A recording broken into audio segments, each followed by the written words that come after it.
Good morning सबै साथीहरूलाई र अहिले भने चाहिँ म यो मङ्पुको अति नै प्राचीन अनि प्रख्यात नै भनौँ यो सिरेल मन्दिरमा आइपुगेको छु र यो सिरेल मन्दिर हाम्रो मङ्पु नालीडाँडा घरबाट चाहिँ 3 किलोमिटर माथि पर्ने गर्दछ र हामी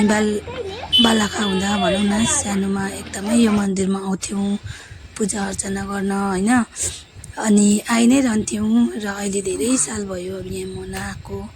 र मलाई यहाँ आउने चाहिँ एकदमै इच्छा थियो र आज धेरै दिन बादमा धेरै साल बादमा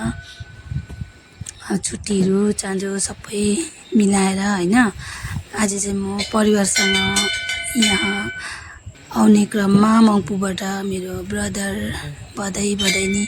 सबैजना मसँग आउनुभएको छ र यो मन्दिर जस्तोको तस्तै रहेछ हैन पहिला जस्तो थियो त्यसै तर एकदम भुइँहरू चाहिँ चिसो छ यहाँनिर अहिले मलाई सर्दी पनि लागिरहेछ र यो मन्दिरमा आज धेरै साल बादमा आएर पूजा अर्चना गर्न पाउँदा अति नै खुसी लागिरहेको छ र यहाँ तपाईले देख्न सक्नुहुन्छ यो चाहिँ कालीको मन्दिर हो हामीले अहिले माथि पूजा सकेर चाहिँ यहाँ तल कालीको मन्दिरमा झरेको छौँ र एकदमै यो मन्दिर चाहिँ छतछाती अति नै सत्य मन्दिर हो र अब चाहिँ हामी पूजा सबै सकेर फर्किने क्रममा छौँ र यसरी नानीहरू रमाइरहेको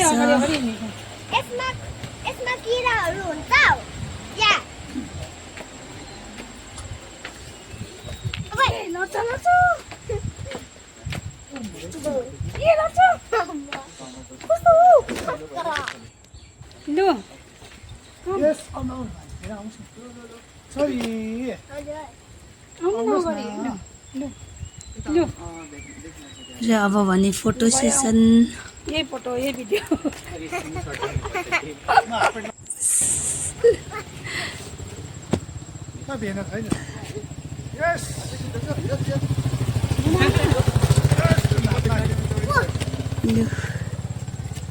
अब चाहिँ फोटो भिडियो सबै गरिसक्यो पूजा आज पनि गरिसक्यो हैन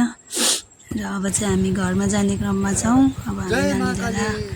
घर जाँदैछौँ मङ्पु यहाँबाट हस् त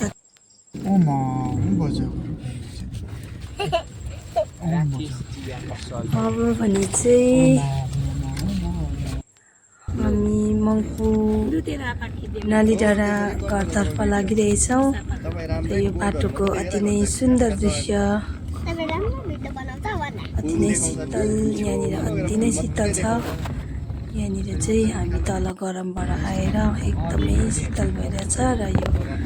चौरतरको ओह्रालो अहिले हामी लागिरहेछौँ र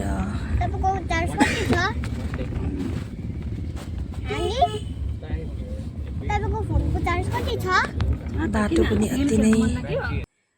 सफा यहाँको बाटो चाहिँ अति नै राम्रो छ र अब अगाडि हामी पोखरी भन्ने जग्गा आइपुग्यौँ माथि चाहिँ पानीको ट्याङ्की छ भोलि बिहान वकिङ गर्दै आउँला हामी पिडब्ल्यू बङ्गलोतर्फ आइपुग्यौँ र अगाडि अब नालीडाँडा हामी प्रवेश गर्न लागिरहेछौँ र यो चाहिँ अब नालीडाँडाको चुलीथुम्का र यसको अलिकति अगाडि अब हाम्रो घर आइपुग्नै लाग्यो घर पनि आइपुग्यो अब म घरभित्र प्रवेश गर्नेछु बिहान हिँडेको थाकेर हत्तु पनि भयो र सिँढी चढ्दैछु र मेरो आमाले मलाई यहाँ बिहानदेखि कुरेर बसिदिइराख्नु भएको छ छोरी कति बेला आइपुग्छ भनेर त्यसरी नै मेरो बधाइनी मेरो चाङ उहाँले मलाई स्वागत गर्नुहुँदैछ मेरो लागि आराम गर्ने जग्गाहरू सबै ठिकठाक पारेर र अब भने चाहिँ म आराम गर्नु लागेको हवस् त साथीहरू।